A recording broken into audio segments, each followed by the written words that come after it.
So this is like, I feel like each video just keeps getting progressively worse. Yeah, it just keeps getting messier. Bookcase is still not filled out. I will be making a video on that eventually, but as of right now, I am having to work on a little project. But instead of doing all that, I have literally been reading the past nights, like anytime past 5 to like 10 p.m. I've just been reading. I did finish a book already for August, so that makes me super excited. It's been forever. With that being said, I was scrolling through my little Goodreads and I noticed something. I haven't had a 5-star read since May. That is actually not that bad, but honestly, I am craving a 5-star read, okay? I want a book that just hits me, okay? I haven't had a 5-star since Cinder. It's really not that long ago, but honestly, I just want a 5-star read. So this video is gonna be me looking for a 5-star read. I have a stack of books. They're actually like up there. That's my physical TBR, and my boyfriend actually picked out my TBR, so if you haven't seen that, go check that out. 3 books from the TBR that he picked that I think could be strong contenders to 5 stars for me, 5-star reads. So I added 2 more just in case, because I'm actually really looking forward to reading those along with the other ones that I'm anticipating 5-star reads. I don't know how long it's gonna take, how many books I'm gonna have to read to figure out if it's a 5-star read. The first book we're going to be reading is A Tale of Sorcery by Chris Colfer. I'm actually doing a little project right now, so I'm gonna be listening to this on audiobook. And I think this is going to be a strong contender for a 5-star read. But I do have a bunch of hope for this, because this is the final book that kind of sets up the Land of Stories series, which, if you've been watching me for a long time, probably since the beginning, I have been reading through the entire Land of Stories series. So this is what we're going to be starting with. This is not a book I think is going to be a 5-star read, but I am in the middle of it, and I'm going to finish it. And it's literally 92 pages, so not that big of a deal, but I'm liking it so far. It's called Call It Courage by Armstrong Sperry. You know, I think I've talked about this a little bit already before in a video, but I'm loving it so far. So we have these 2 books that I'm going to focus on tonight, and then we'll see from there.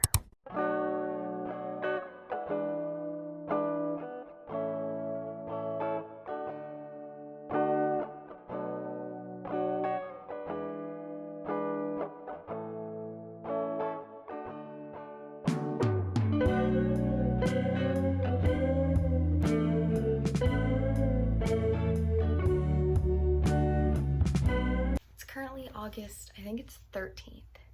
So I'm on book 2 of the month of August, and I am looking for a 5-star read, and we did not get that for this one. This is A Tale of Sorcery by Chris Colfer, and I have been listening to this on audiobook. Did not hit. It was not a good book. I rated this a 2 stars, and I was really confused. I feel like the worldly political agenda was definitely pushed on this one, and you could see that kind of as the second book came out. I feel like the first book was honestly like decent. It was very much like, you could tell it's meant for more middle school aged people and like a cleaner children's book. And then like we progressed and we got into this like witchcraft thing, which, you know, I try not to mess with. I don't want to read books with like witches and all that stuff in it. It's just not my thing. As well as like, then we got to the third one and there's literal demons in here. And I'm like, this is a children's book. What are we doing? Even just aside from that, our main character, we find out, is actually gay in these books. And literally, I'm like, where? When was he gay? Because I read the entire series of The Last in the Land of Stories, and never do you see that. Even like, I don't know. It was very, like, where did that come from? there was a huge plot hole in this book towards the end that actually this does not seamlessly go into the next series, and that really irritates me. I think I'd have a hard time reading this series first and not knowing any of the characters, because it's all over the place. It's just like we were following like 3 or 4 different plot lines, and then like they didn't really intermingle well in the end, and then the ending felt severely rushed. So I'm not really sure. I wouldn't recommend this book to anyone to read. Would I recommend the Land of Story series? 100%. Would I even say, hey, go ahead and read the first book? Yeah. The second and third one in this series, I wouldn't even bother with, reading. So that is unfortunately not a 5-star.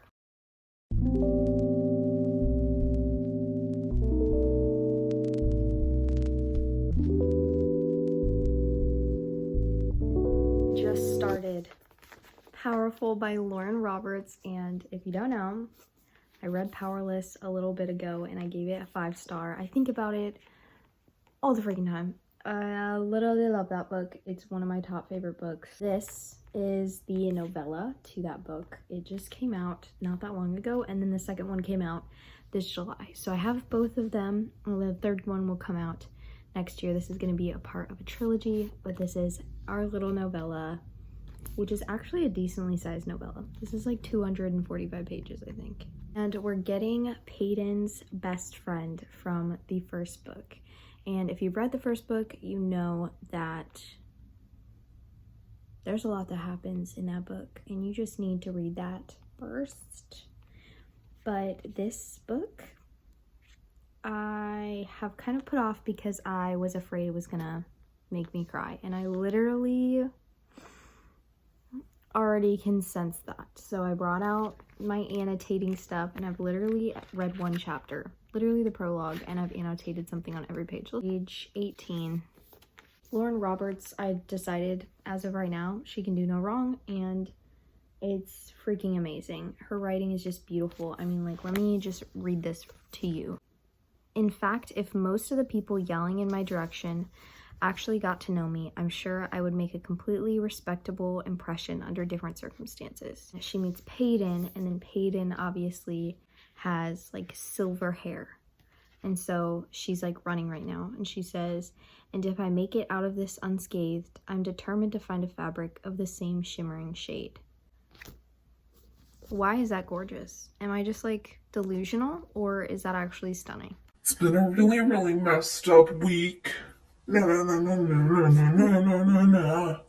Do you like lose your eyesight by like staring at screens all day, or like staring at things all day? Because that's all I do. This is me, and yet my still empty bookshelf. That's insane. I put my TBR up there for that this month, so that's good. I just have not sat down and organized it, so we have that going for us. I don't even know what day it is, but we were trying to find a 5-star, and I don't think I've been setting myself up for pure success here. So let me explain. First of all, I'm reading this book. I haven't picked this up since the last time I even talked about this book. I'm literally still on page 14. It was great, but then I just didn't pick it up again. So we're still in the middle of this. I then proceeded to start Powerful by Lauren Roberts, and I knew this was going to be, you know what, this might be a 5-star. I don't know if I'm getting that out of this right now. Like, are you supposed to know yet? I don't know. I was like, you know what, I want to listen to an audiobook. And so I was looking for audiobooks, and this one was the only one I could find that was on my shelf. So The Scarlet Letter, I picked it up because I was like, I'm never going to read this. And so then I started it on audiobook, and I'm on page 56. And I barely am grasping the knowledge. This book was actually on my potential list of 5-star reads. This is probably the second one I've pulled for the 5-star read. We already read one, which was thoroughly disappointing. I've rated it lower then, I mean, it's probably one of my lowest rated books. I think I've only rated maybe 1 or 2 books 1 stars, and that was a 2-star, so that's great. This one has extreme potential to be 5-star. I am, as of right now, probably 40-something% into it, which I think is where I was at the last time I talked to you, but whatever. I have been annotating the crap out of this. I love how Lauren Roberts did this book. First of all, if you don't know, Powerless is the first book, and then this is in between the first and the second book. And the second book is Reckless. This book follows our side character in the first book, Powerless. Her name's Adina, and she is Peyton, which is our female main character in the first one's bestie. Her bestie. She is a big contribution to the book in ways that, like, even if she's not present within that story as much as a main character, she drove the plot in ways that I can't say. Just read the book. But it honestly, the things that happened in that book were heavily impacted because of Adina. That book is one of my favorite books ever. I love it. Eat it up. This one comes after, and we actually get Adina's story. So it's like we know what happened in that book, and now we're getting her kind of story. And I love that this is put in the same timeline, that Peyton is, you know, at the castle. She's doing the purging trials, which are going on in that. And it's obviously a little love story too. We meet our male main character, Mac, and he is definitely not the type I would have put with her at all. She is just a ray of sunshine, and he is like, I hate everything and I hate life, which I feel like I should have expected. This is the way he describes her. She's an intoxicating sort of exhausting, like running until you've lost your breath, but enjoying the feeling all the while. And I feel as though I've been sprinting for days. Even worse, I fear that I am, in fact, beginning to enjoy her. What a terrifying realization to admit one's admiration for another. What? Excuse me? Some pretty deep stuff right there. He's very broody and tough to love. Adina is trying to kind of find herself without Peyton. They've kind of been together since the beginning. And she's obviously off doing her own adventures and, you know, kicking butt. And she is not that person to kick butt. She is probably more of the moneymaker of the group. And Peyton was always more of the provider. And now she's learning to kind of do that on her own. But she finds Mac, who definitely balances her out and helps her to figure out how she's gonna do all this. Scarlet Letter is a classic. Don't tell me what happened the first 2 chapters. Don't ask me. I don't know. All I know right now is that this lady walked into a square. She's got a scarlet letter on her chest of the letter A, which I don't know what the symbolism is there. And she's a child, and that is just, I know during the time period, it's not right to have a child out of wedlock, and that's kind of what we're following. That's all I know. So maybe that's good for 56 pages.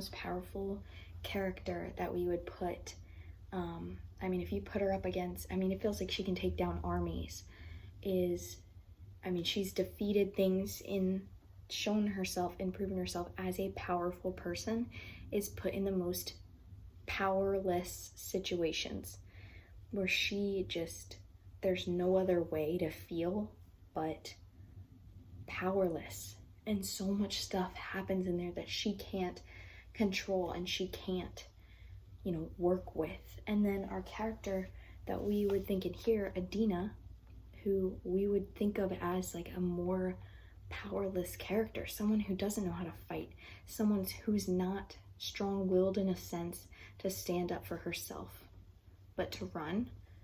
She is put in this position and proving herself as powerful in the midst of,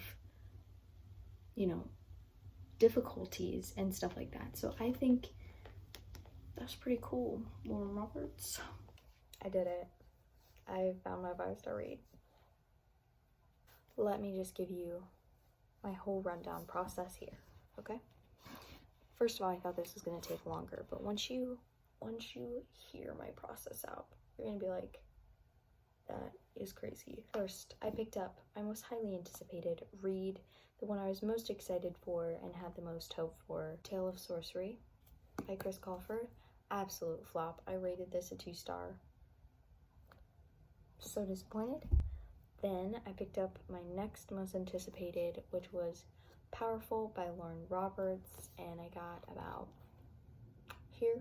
I was invested, but I wanted to start another book just in case. Well, I think I was in the middle of this one, to be honest. This one comes first. Call It Courage, I was in the middle of still reading, and I've put it aside. I'm still reading it. It just wasn't something I was interested in the moment. So I'm about a third of the way through, so I'll pick this up again. Then I needed an audiobook. I didn't want to read this on audiobook, so I started another book because Call It Courage is not on audio for me. So I started Scarlet Letter by Nathaniel Hawthorne. I don't know. I'm about a fourth of the way through this. This is a difficult read. I don't know what the heck this is going to be rated. I feel like I'm not understanding it when I'm listening to it, and then when I explain what's happening to other people, I feel like a genius. So then I didn't need to read an audiobook anymore, so I set this aside. Still in the middle of it. Then went back to Powerful.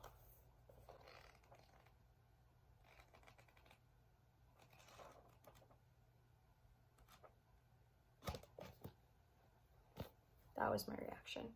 My whole reaction to the book. Thank you for watching my YouTube channel. Bye. I binged like over half this book in one night. And it was great. It was so great. Well, no, actually it wasn't. It was tragic.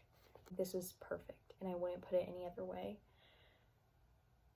I don't even know how to describe this book right now. This is my 5-star. They already picked up Reckless, so we got that going. Thank you so much for watching this video and finding a 5-star read. If you want to find a 5-star read, I will say just open as many books as you can. And definitely mood read. That's all I'm saying. I'm not a professional here, but I am saying I did find my 5-star read within finishing 2 books.